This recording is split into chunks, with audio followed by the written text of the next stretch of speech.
What up? It's your boy T-Bird in reaction to today's Films Friday. Now it's time for the meat and potato of Films Friday, what is the dead meat kill count. So we're back into poll week. So there was 2 new entries added, as one of them being a former redemption gulag and everything. Another one was just another addition. So that being said, no, I haven't said, yeah. I think should I really say 2 of them? To be honest, I think. No. One of them was the other one's a newer movie. So anyway, the new issue was Countdown Wolfman. But the pairs I had put together were Beyond the Mask and Wolfman, Mayhem and Wolf Creek, Would You Rather and Home Sweet Home, Blood Quantum and Don't Breathe, and Scary Stories to Tell in the Dark and Countdown. With the majority, a landslide victory of 57%, the kill count, the winning pair was Home Sweet Home, and the losing pair was Blood Quantum and Don't Breathe. Now, out of the losing pair, the kill count that was saved from the gulag, in case you see RP Coolio, was Blood Quantum, and thankfully, that would have been the second time they've been spitting the gulag as it stuck in there. And just to let you know, I did an update on the last redemption poll at the last recheck, and then a lot have changed. And it originally was going to be Come to Daddy, but instead Tourist Trap will be the one that be stuck in the gulag. So which Don't Breathe 2 will be joining Tourist Trap. Now, the winning pair was Would You Rather, which was last time runner up. Would You Rather lost to Happy Death Day to You, and Home Sweet Home that was saved from the last loser poll.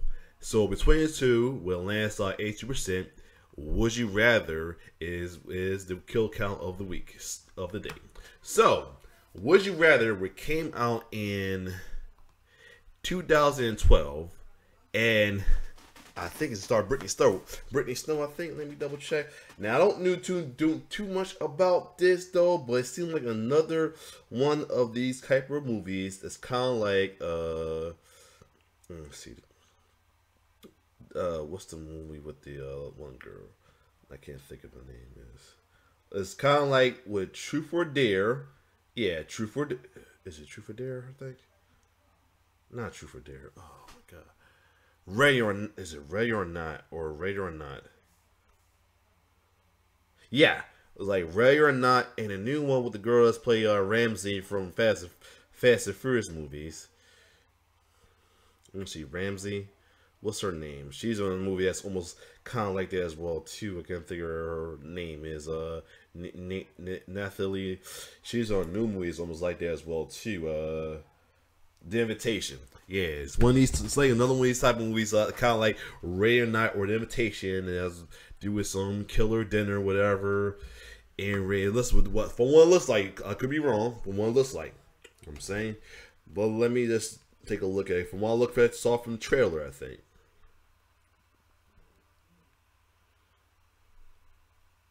Yeah, from the trailer, one of them killer dinner movies or anything as well too. So anyway, other than that, let's get into it. James will explain to it a little better than I am. I'm just talking out my ass or just getting a gist of it. But anyway, without further ado, here's the Would You Rather kill count from Dead Meat.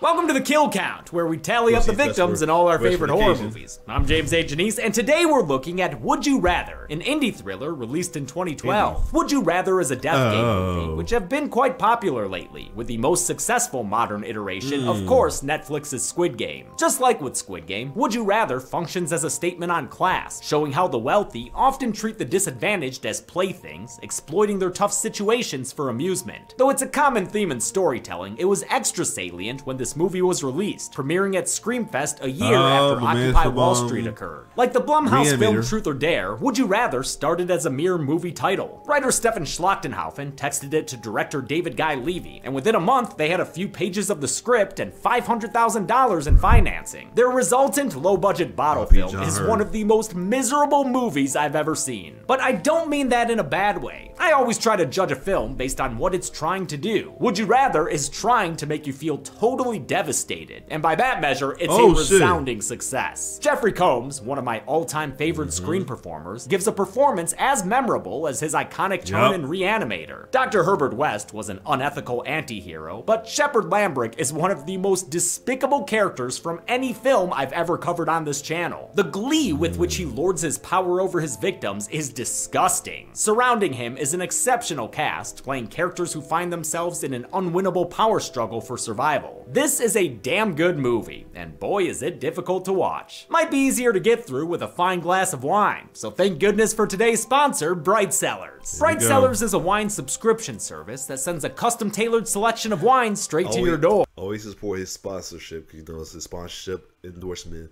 helps me be able to pull someone's videos. In boxes that are totally recyclable and as compact as possible. Getting your custom box of wine is simple. All you have to do is answer their short quiz. And thankfully, their questions don't come from Jeffrey Combs asking if you would rather eat dark chocolate or be shocked by a car battery. When you're done with the quiz, wine will show up just like that. Disembodied hands? Wow, it's been so long, man. Thank you. That's good. But what exactly am I tasting here? Oh, that's right. Each bottle comes with an informational card. That lets me know this glass of Hazelare Roussan has notes of fruit and green tea. Hell yeah! The card also gives suggestions for pairing options. Hey, Disembodied Hands, can you make apricot glazed chicken? Of course he can. You can get 50% off your first 6-bottle box and support the channel by going to the Bright Cellars link in the description below. Would you rather I keep going with this intro or start talking about the kills? Good answer. Let's get to them. The movie begins with a job interview, but Iris ain't getting the job. Bad news for her, since she needs the money to take care of her brother Raleigh. Their parents are gone and he's got leukemia, so they're buried beneath a mountain of medical bills. Raleigh feels guilty that his sister's life revolves around him. She's clearly stressed, but still wants to help her brother. Iris is played by Brittany Snow, recently seen in Ty West's X, while Raleigh is played by two-time room escape artist Logan Miller. Iris meets with Raleigh's oncologist Dr. Barden. I wonder if he's gonna put the other escape room on there too. I can't wait. Played by Lawrence Gilliard Jr. of The Wire and The Walking Dead. He says he has one weird trick for her to cut down on medical costs. It involves Shepard Lambrick, played by Jeffrey Combs, who literally chews scenery in the background. Director Levy and writer Schlachtenhaufen patterned Shepard Lambrick after Christoph Waltz's performance in Inglourious Basterds. When Combs came up as a possible actor, they sent him the script immediately. He tore off whatever Star Trek makeup he was wearing at the time and signed on 48 hours later, thanking them for writing such a sinister role. Lambrick is a powerful man whose family wealth extends all over the world. He says he can use this power and wealth to help out Iris's brother. All she has to do is join him for dinner, then win a game she plays with the other guests. The evening will culminate with a game. I would have turned that shit down from the start, but desperate time comes with desperate situation, you know. Of sorts, and the winner will be taken care of. Smart and skeptical, Iris questions the proposition. I would too. Is this legit? Dr. Barden says it is. It's too legit to quit. In fact, he's a previous winner of one of Lambrick's games, and the reward saved his life. Without it, he might still be selling drugs in the pit. Later though, after Iris leaves, we see that Barden bella aches about signing her up for this. Lambrick tells him to shut up and take more money. Otherwise, he can just get a job in a sideshow. Despite her misgivings, Iris is too deep in debt to decline Lambrick's offer. She's picked up in a town car and taken to the the Lambrick estate, a towering mansion played by Artemisia. This Hollywood Hills home, built in 1913, lends the movie's major setting an authentic whiff of old money. Iris is brought inside by Bevins the butler, who puts her at ease with sparkling conversation. Pretty. Yes.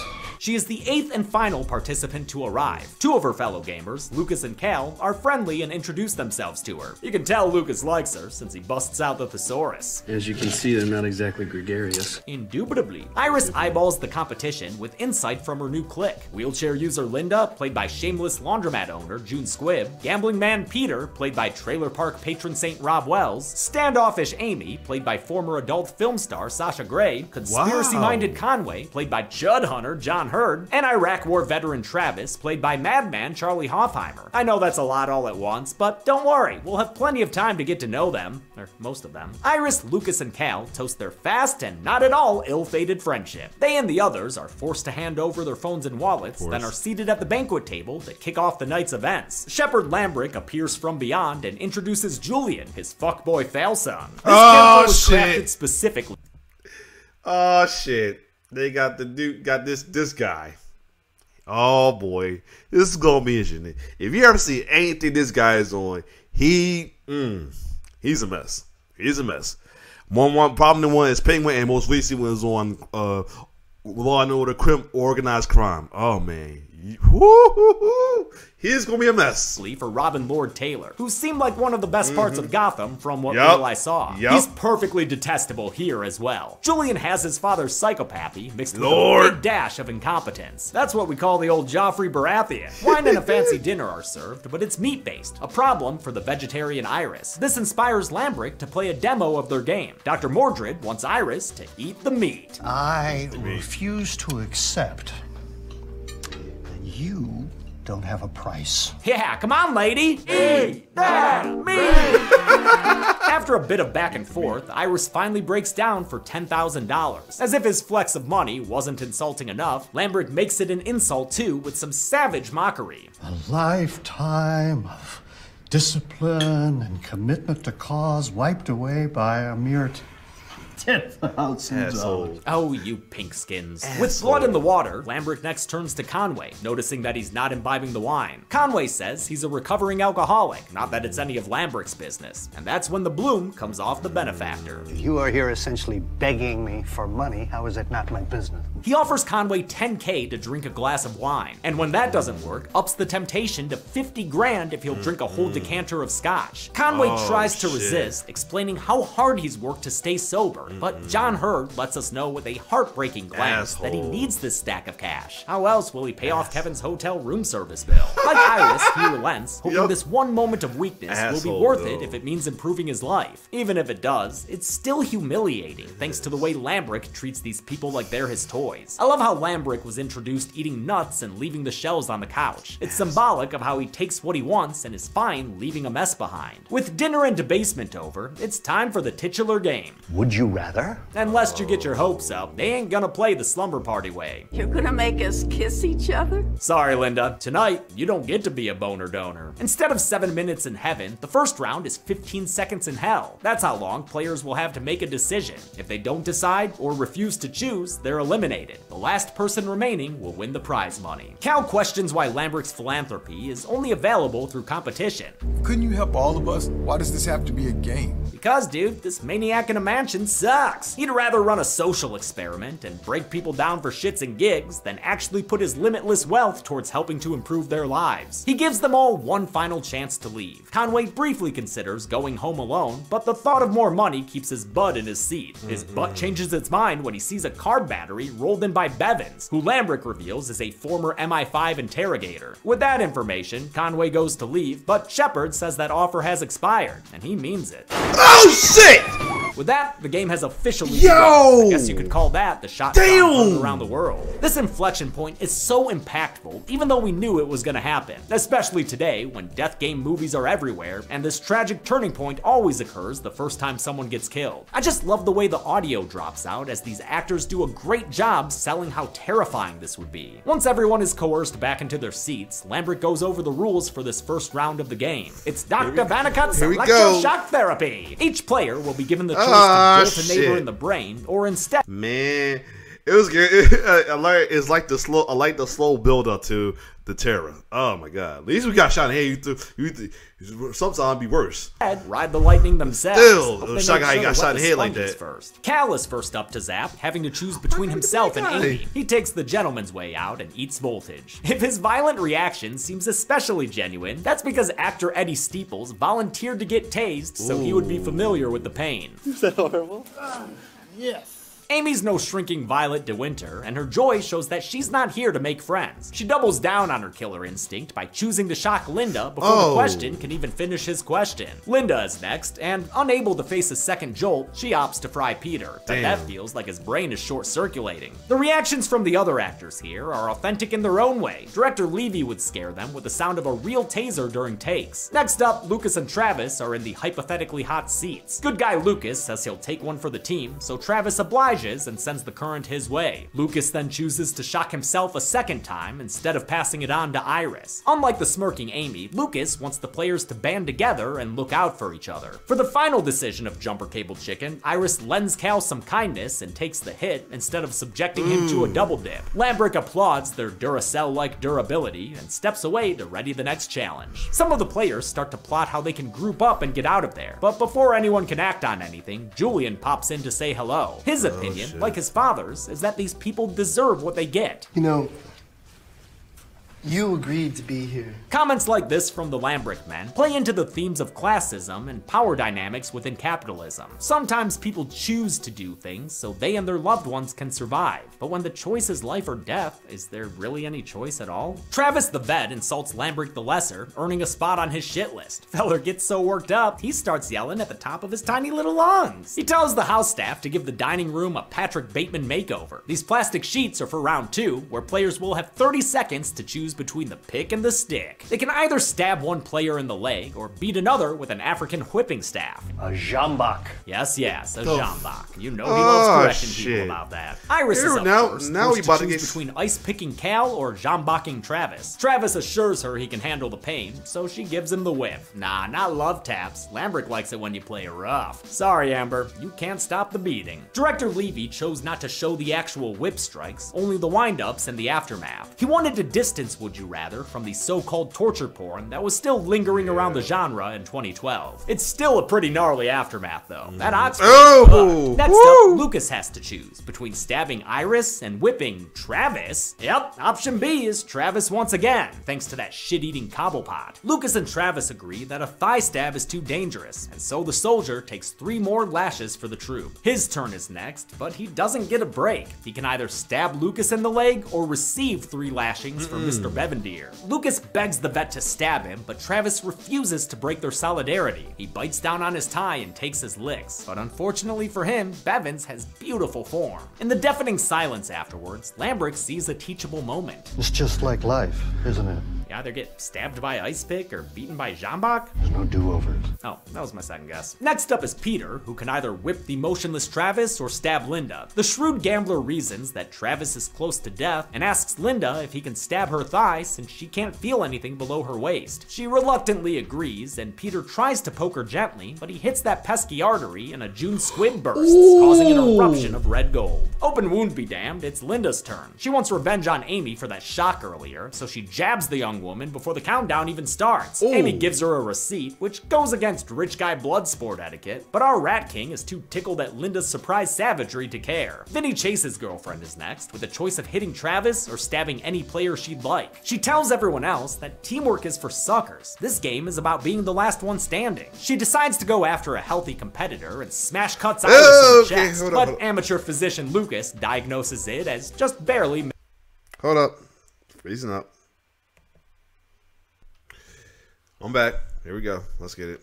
This game is about being the last one standing. She decides to go after a healthy competitor and smash cuts Iris in the chest, of course. But amateur physician Lucas diagnoses it as just barely missing her lung. Iris puts her hand on the wound, and the movie agrees to never bring it up again. Travis passes out from his injuries, and though he's still breathing right now, Linda is not. Damn, Peter, you fucked up. Could someone please offer him some comfort? Stabbed an old woman, Peter. That's not helping, nasty man. Confirmed by Bevins, Linda dies from the stab wound in her thigh. Iris cries as Linda's wheeled off to the big Nebraska in the sky. I had a feeling she was gonna laugh, but at least she didn't go out. She didn't go out brutal. She didn't go out very brutal, but it was kind of brutal, but not like, you know, as brutal. Like you can, like she got dismember or something like that. It was just To play in this round is Cal, who must poke Lucas or put Travis out of his misery. With Amy's survival of the fittest theory weighing down on him, he opts to kill the mostly dead man. The goody two-shoes side of the table disagrees with his decision, but Cal doesn't see it as much of a decision at all. He lays into Travis until he's basically dead. Bevins does say he's got hours or even days left before he bleeds out, but his body is removed to die with dignity in a broom closet somewhere, so for our purposes, he's going on the count. As Shepard begins planning the next round of the game, the remaining players see an opportunity. On the count of no! They start fighting for their lives, except for Amy. She just watches without helping. Cal beats a guard with the Jambak, Peter chases Julian under the table, and Lucas proves he's good at guard grappling. Iris stabs a guy, and with Lucas's encouragement, bails on this lame-ass party. No finger foods or nothing. Cal decides to take that Jambak and violate Lambrick's territorial bubble. Unfortunately for him, Lambrick brought a gun to a Jambak. Oh shit! With this decalibration, the insurrection is put down. It's a quick, cruel snuffing out of this movie's one moment of hope. Lambrick sends Bevins to find Iris, and Julian volunteers to help. She runs around, looking for an exit and avoiding Alfred Hitchcock, but eventually Julian finds her. Against his daddy's directions, Julian assaults Iris and tries to rape her, telling her he can get away with it because that's justified. Get your ass killed. I can't wait. She's powerless. No one is gonna believe you. I told you, boy's a mess. Iris fights back by kneeing Julian in his leg and stabbing him in the leg with the ice pick. This movie has more thigh trauma than a KFC. And hey, no matter what else happens in this movie, at least we got to see this fucker get stabbed. Yes, out of absolutely nowhere, Dr. Barden shows up to help. Okay, it wasn't really out of nowhere. Throughout the movie, we've been checking in with him as he drinks out of guilt for handing Iris over to that tainted cheat. He drove himself over to the Lambrick estate and broke in to ask, "Where the fuck is Iris?" "We're the girls, Shep." Bing, bang, boom. Now we're back in the present. Oh, He's shit! presently dead, thanks to Bevins with another headshot. Barden's side plot gives huge Dick Halloran vibes, but at least his scenes offered brief respites from the torment of Shepard's game. Though Julian demands the butler kill Iris as well, Bevins shuns the lad and offers up the closest thing to compassion any of these psychopaths can muster. "I'm sorry, Iris, but we're not through playing." He returns with Iris and reports to Lambrick what his bad adult boy tried to do. Pops leaves to discipline him personally, maybe lock him in a glass cage or something, and Iris learns that Cal was killed while she was gone. That pretty much solidifies things for her. Amy's right, these people are never going to let them leave. Our Brainiac returns and apologizes for Iris's injustice, while also making excuses for his awful son's assault. Since the loss of his mother, my son lacks restraint. Moments like this are probably what Lambrick uses to convince himself he's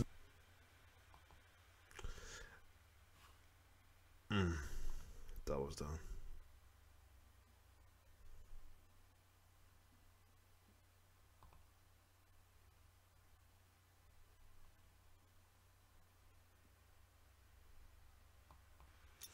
Okay, I'm back now, hopefully. For Iris's injustice, while also making excuses for his awful son's assault. Since the loss of his mother, my son lacks restraint.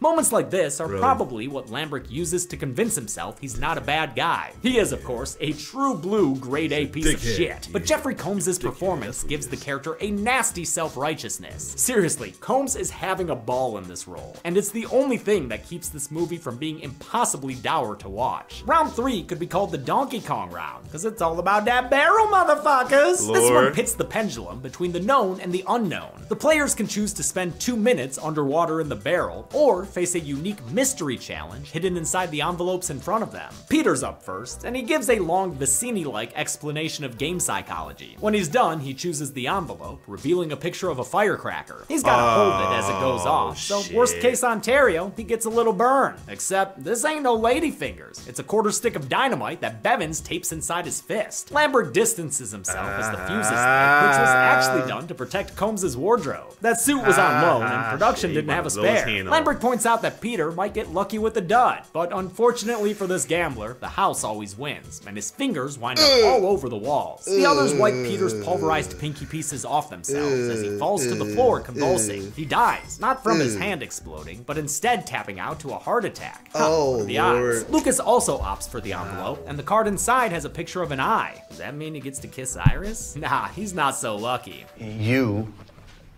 must slit open your eye. Oh, Shen man! is foreshadowed by the movie's theatrical poster, but Would You Rather doesn't have Hostel's budget or intent. After much deliberation, Lucas does the deed, but the camera whips away from the ocular disfigurement. Iris still had to see it though, and that convinces her to choose the barrel. Bevins assists her beneath the water surface, but she thinks of who she's doing this for and survives the potential drowning. This impresses her tormentors. You know, this is designed to actually drown people. Good thing she picked the barrel too. 2 minutes is a lot better than Tooth Hurdy. That leaves Amy, but before she chooses, Lambert takes a moment to shatter her so far impenetrable shell. He wonders aloud how long it took her husband to drown their daughter, revealing a tragic backstory that helps explain why she's so jaded and cold. Gets you feeling bad for Amy right as she opens her envelope and learns that her fate is a full 4 minutes in the barrel. Well, Tom Cruise held his breath for 6.5 minutes in MI5, so she's gone. She can. She's never gone. mind, she did. Without the chance to take a breath, Amy drowns in the She's barrel gone. I as knew it. Bevins holds her head down impassively. And that barrel ain't filled with Tromaville toxic waste, so she's not coming back to get revenge on this mob boss. It's down to the final 2, and Lambert says he'd be happy with either of them winning. The final round begins with a coin flip, determining that Iris will go first. She's given a choice: walk away with Lucas right now, both alive but empty-handed, or go for the gold and shoot Lucas dead with an antique dueling pistol. Lucas laughs in relief, thinking the choice is obvious. They can both survive. He sees her hesitate though, and tries to explain how similar their situations are. I know exactly how you feel. I have 3 sisters. Motherfucker! Oh man, this ending is such a downer, it makes me miss The Mist. You just hate seeing the rich and powerful completely conquer the poor and vulnerable. Hell, with Lucas... That motherfucker from James was perfect. Cause he probably could have said it, but he wasn't fighting for his life. preference for teamwork, this could be read as symbolic of management busting unions and keeping their workers in competition. In any case, it is devastating. On her way out, Lambert gives Please say this ain't it. Please ain't it with a guild count. These motherfuckers gotta get got. Iris a duffel bag full of dough, enough to cover Rally's procedure and... Of course, no. No. As I was saying, before we got freeze, please say this ain't the end. Please say these motherfuckers get got. In competition. In any case, it is devastating. On her way out, Lambert gives Iris a duffel bag full of dough, enough to cover Rally's procedure and her own college education. I hear Barden University is nice. He also secures a bone marrow match for Rally, but doesn't let Iris go without one final twist of the knife. I believe a thank you is in order.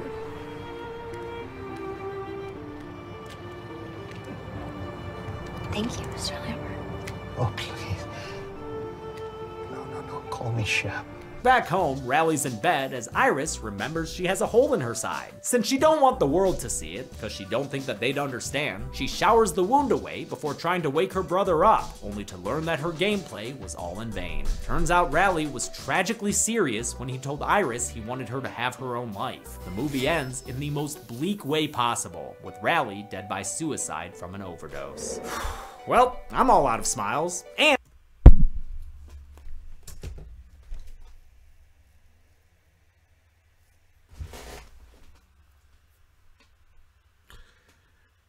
this, I think I said about one movie, but this is one of the rare, but if not, this is definitely one of the rare time I say that about this whole movie.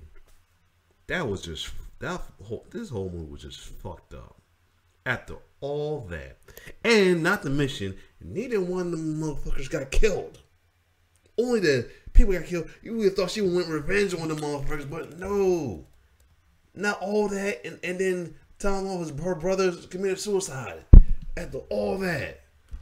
Oh my God. That was just... And I've got to choose between this very real barrel and this envelope. I'll take the card. Oh, good. It says I have to get to the numbers. 9 people died in Would You Rather, and sadly, none of them were the bastards in charge of the game. Exactly. Of the 9, 2 were women and 7 were men, giving us a more than 2-to-1 ratio of dude victims. Just for funsies, here are the previous kill counts with the same victim count and gender breakdown. I don't know. With a runtime of 93 minutes, that left us with a kill on average every 10 1/3 minutes. I'll give the golden chainsaw for coolest kill to Conway. It may not be that grandiose, but it's the kill that kicks things off. Oh, again. I apologize for some freezing. It's doing worse than this one. I might have to just turn my FPS down to 25. And sorry if it looks a little whatever, but still. Better than that, they keep freezing. And gender breakdown. I don't know. With a runtime of 93 minutes, that left us with a kill on average every 10 1/3 minutes. I'll give the golden chainsaw for coolest kill to Conway. It may not be that grandiose, but it's the kill that kicks things off. Yeah. I think it's done really well. Yeah, that was crazy stuff impact. right there. The machete for lamest kill will go to Peter. Yep. Maybe could have kept playing if he had kept better cardiovascular health. And that's it. Would You Rather came out in 2012, and despite its low budget, I think it holds up 10 years later as an effective, if completely dreadful, movie. Until next time, I'm James A. Janice. This has been the Kill Count. On the next Kill Count. Good evening, my little me. Okay, we're gonna hold off on this because I do actually plan on reacting to this. If the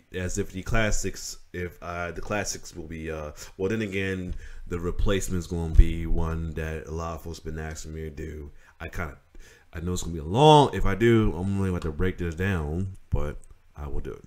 So anyway, other than that, if there you have it, next week we'll return to the Child's Play. And we'll do the Chucky series, and Chucky recounts, and we'll do Child's Play 3, and then we'll be back to that. And then the next one, before I get into the after Child's Play series, I'm gonna react to the Child's Play reboot in between.